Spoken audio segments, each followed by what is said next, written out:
Bismillah wa salatu wa salamu ala rasulillah wa ala alihi wa ashabihi ajma'in.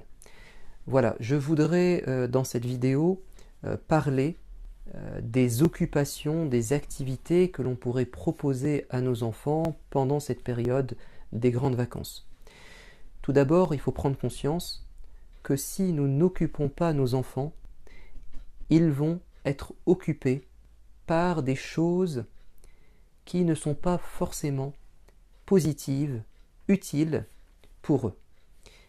C'est-à-dire que si nous ne sommes pas vigilants, si nous n'avons pas un temps d'avance, si nous ne sommes pas dans la mise en place, l'élaboration d'un programme d'activité pour eux, ils vont être livrés à eux-mêmes.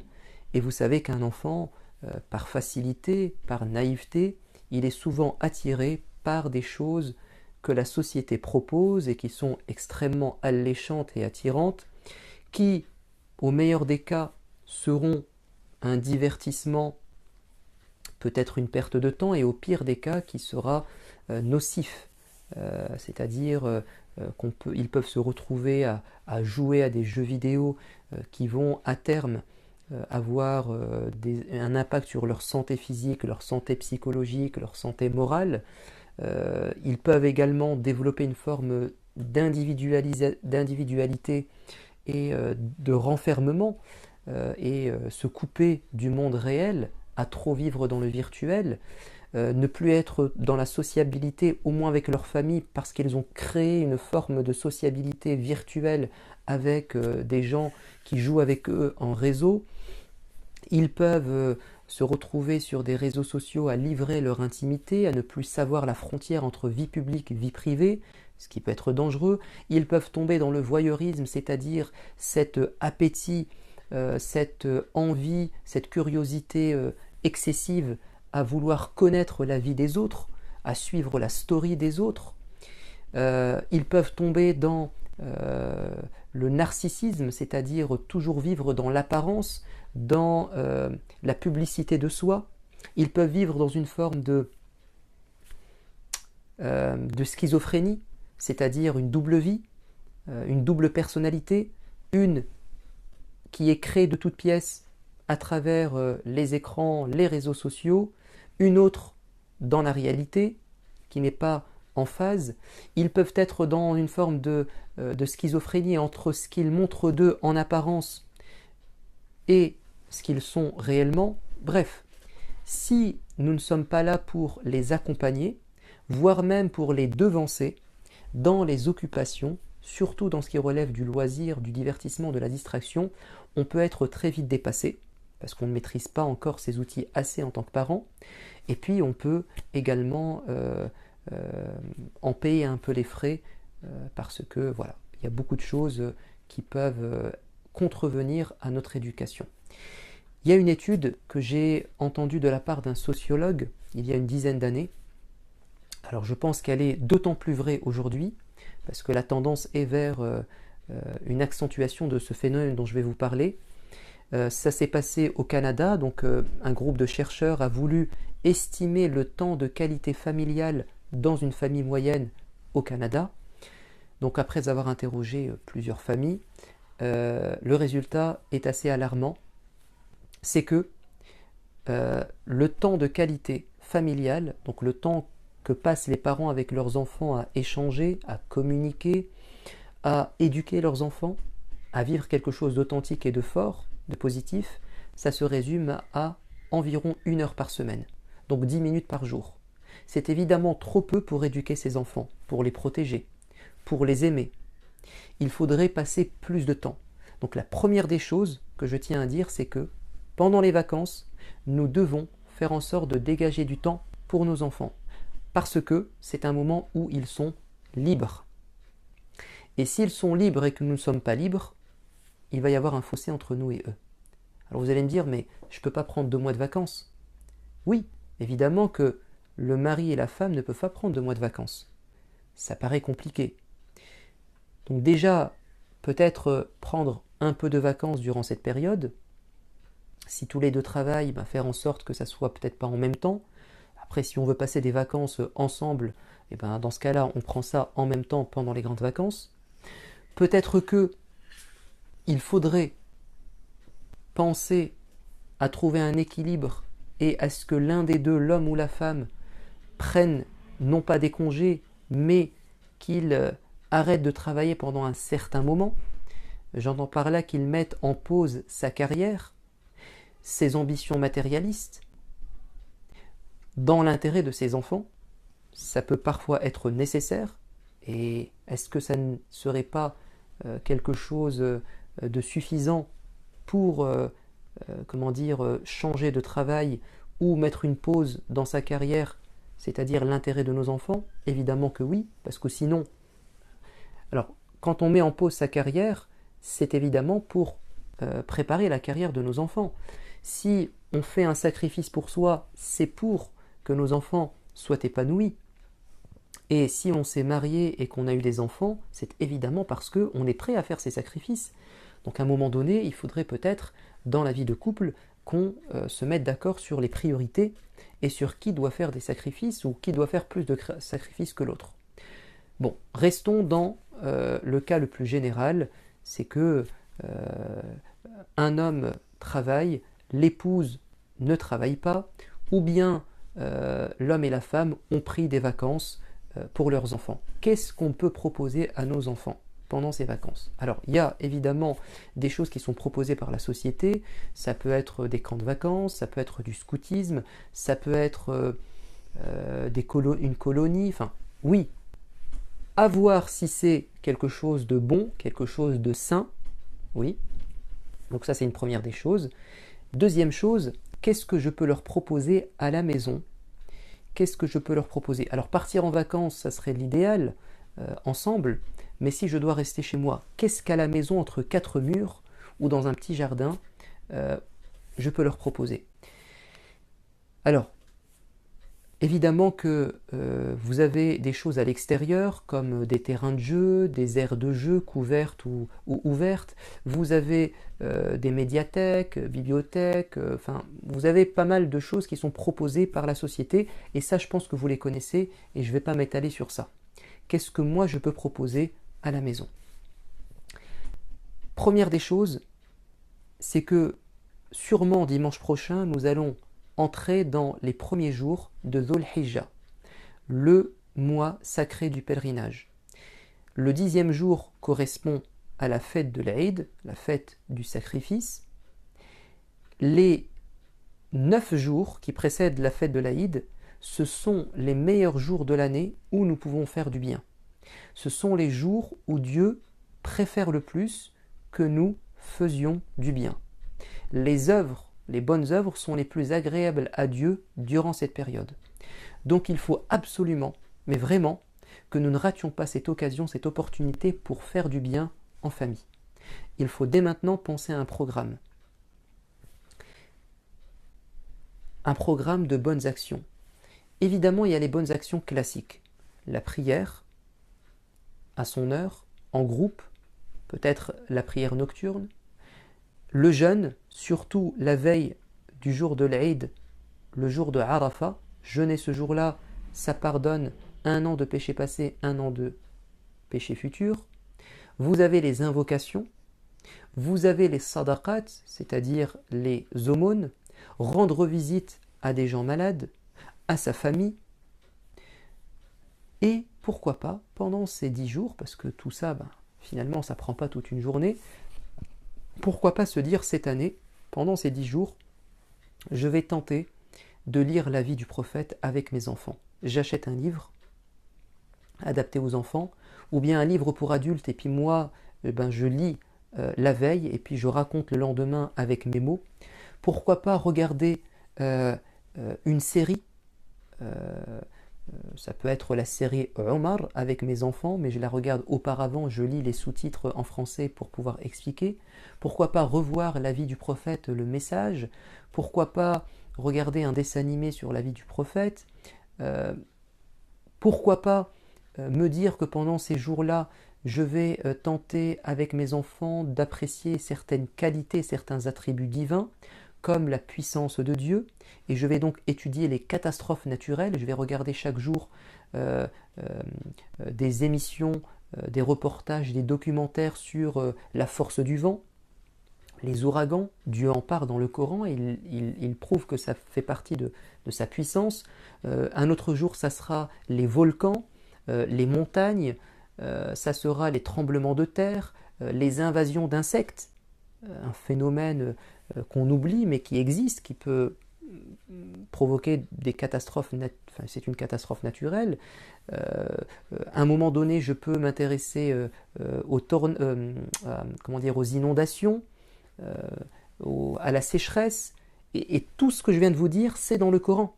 Je vais faire un lien entre ce qui est scientifique et ce qui relève de la réalité, et ce qui est cité dans ma religion. Quand je vais parler par exemple de la tempête, des ouragans, des cyclones, ben je vais tout de suite penser au peuple de Had, qui a été pendant 7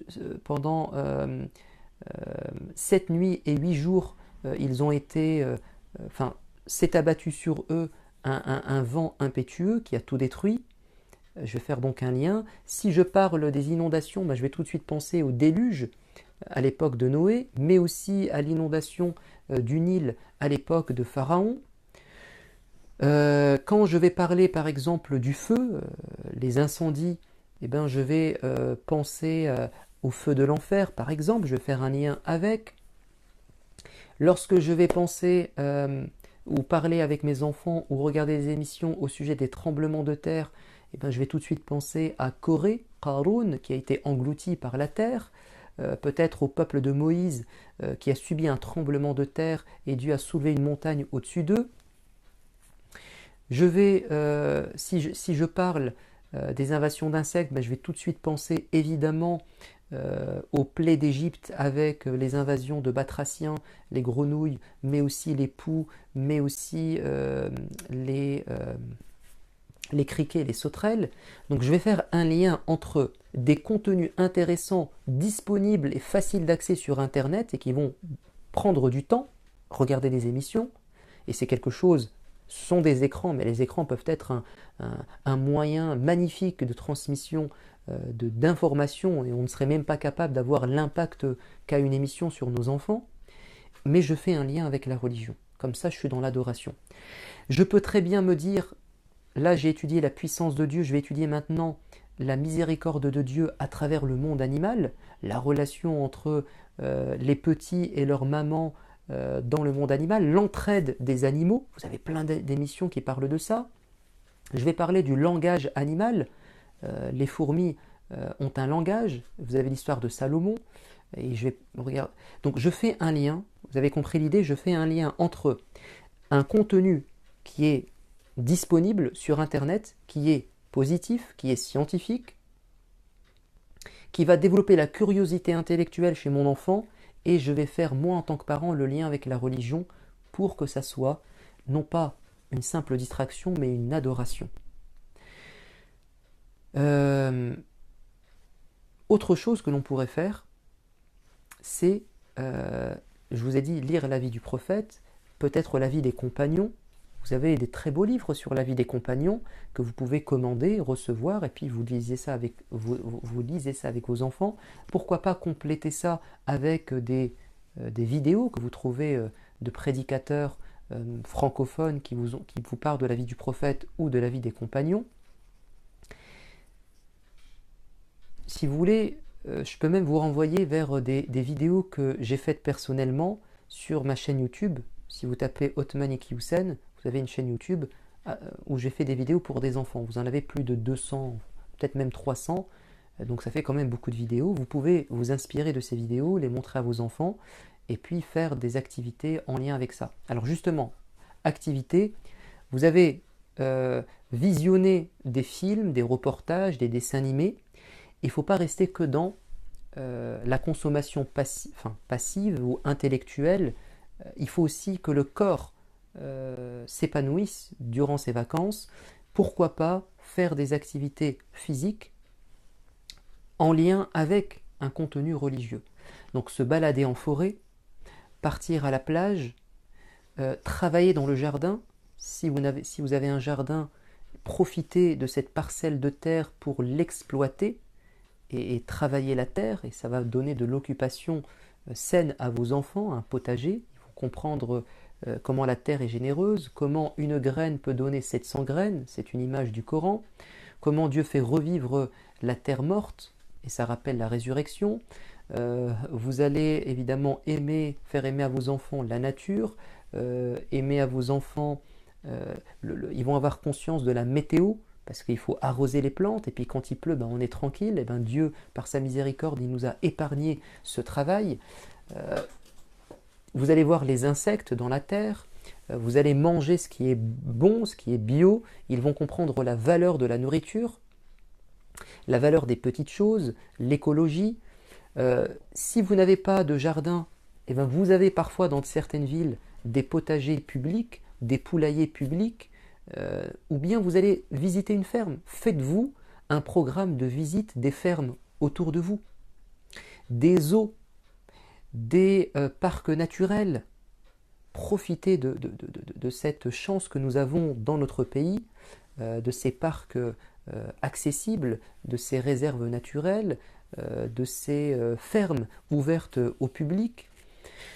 Autre chose qu'on pourrait proposer à nos enfants, donc on a parlé des jeux, vous avez aussi des jeux qui allient l'amusement, enfin l'utile à l'agréable, donc l'amusement, mais aussi le travail intellectuel, des jeux de société. Souvent on a délaissé ces jeux de société en famille. Ce sont souvent aujourd'hui des jeux en groupe, mais par réseau, les jeux vidéo. C'est pas trop intéressant, c'est même parfois très dangereux pour nos enfants. En revanche, les jeux de société, ensemble, ça va faire réfléchir, ça va créer une émulation, un esprit de concurrence plutôt sain. Vous avez aussi le fait qu'on soit en famille, qu'on fasse les choses en famille. Vous allez découvrir peut-être un haut potentiel chez votre enfant, l'esprit de stratégie, etc., etc. Autre chose très intéressant qu'on peut proposer à nos enfants, si vous avez dans votre entourage, et il faut chercher, des artisans, boulangers, menuisiers, forgerons, ça n'existe plus vraiment, mais forgerons, mécaniciens, tout ce qui est travail manuel. Demandez à ces gens, et des gens qui sont à leur propre compte, des artisans, demandez-leur, et voire même payez-les pour qu'ils puissent prendre vos enfants pendant quelques heures durant la journée, afin qu'ils apprennent un métier, qu'ils l'apprennent aux côtés d'une personne expérimentée. Ça va les occuper, ça va leur donner des talents, des compétences, un savoir-faire, et ça peut être très très très bénéfique pour eux. Donc on les occupe par du travail et ils apprennent. Également, il faut être conscient que ça fait maintenant 2 ans qu'au niveau scolaire, il y a des difficultés, à cause notamment de la pandémie, à cause des bouleversements au niveau des programmes scolaires. Regardez comment les niveaux ont chuté, regardez comment au niveau de la correction du bac et du brevet, l'éducation nationale a été d'une grande souplesse, voire même parfois d'une négligence pour faire passer les élèves, parce que les programmes n'ont pas été respectés, parce que plus le temps avance et plus il y a de la paresse intellectuelle, il y a beaucoup d'abandon de la part des profs. Bref, il y a un niveau qui est en train de baisser. Il faut profiter des vacances pour faire réviser à nos enfants ce qu'ils ont fait durant l'année, parce que tout n'est pas acquis. Ou bien compléter ce qui n'a pas été fait du programme. Donc pourquoi pas proposer à nos enfants, alors évidemment il ne faut pas les surcharger, évidemment il faut faire ça de manière intelligente, ludique. Alors autre chose, donc à part tout ce qui est scolaire, la lecture, très important. Nos enfants délaissent beaucoup la lecture et aussi l'écriture. On a un gros problème dans les nouvelles générations d'orthographe. C'est catastrophique. Lire et écrire, revenir à l'instruction, aux bases même de l'instruction, à ces outils basiques qui sont nécessaires et essentiels dans notre vie de tous les jours. Donc faire des dictées, faire de la lecture, choisissez-leur des romans, des nouvelles, des contes, ce qu'ils aiment. Alors évitez un peu les mangas parce que bon, il y a peu d'écriture, c'est beaucoup du dessin, puis bon, c'est comme un dessin animé finalement. mais c'est mieux qu'un dessin animé, parce que ça travaille, ça travaille plus l'intellectuel, à mon avis, que regarder un dessin animé, mais essayez de leur donner des œuvres littéraires intéressantes, où il y aura du vocabulaire, où il y aura un style, où il y aura une intrigue passionnante, des rebondissements, et lisez avec eux. Soit vous lisez avec eux, soit vous les laissez lire et ils vous font un résumé. Bref, proposez-leur des activités intéressantes pour que leur journée soit occupée. Et aussi, c'est le moment, quand on a du temps, de passer du temps avec nos enfants, de parler, de communiquer avec eux. On n'a peut-être pas l'occasion de le faire durant l'année, c'est l'occasion de échanger, de parler de l'avenir, de parler du passé, de parler de vous. Parlez-leur de votre enfance, parlez-leur de votre famille, qu'ils connaissent votre famille, racontez-leur l'histoire de vos parents, de vos grands-parents, de leurs ancêtres. Rendez visite à des gens intéressants. Partez à la mosquée avec eux pour prier, si c'est possible. Dormez avec eux. Il n'y a pas l'école le lendemain, donc on est plus libre, donc passez des nuits avec eux, ils aiment ça. En tout cas, soyez inventif, créatif, soyez à l'avant-garde, ne soyez pas passif, ne les laissez pas décider à votre place parce que c'est vous les parents et c'est vous les guides, c'est à vous de les guider. Voilà, donc c'est ce que je tenais à vous dire. Profitez surtout des 10 premiers jours de Dhul Hijjah et je vous souhaite d'excellentes vacances. Je ne pourrai pas faire ce cours en direct dimanche prochain, mais on se revoit dans 15 jours, Inch'Allah. Sur ce, je vous dis à bientôt. Wassalamu alaikum wa rahmatullah.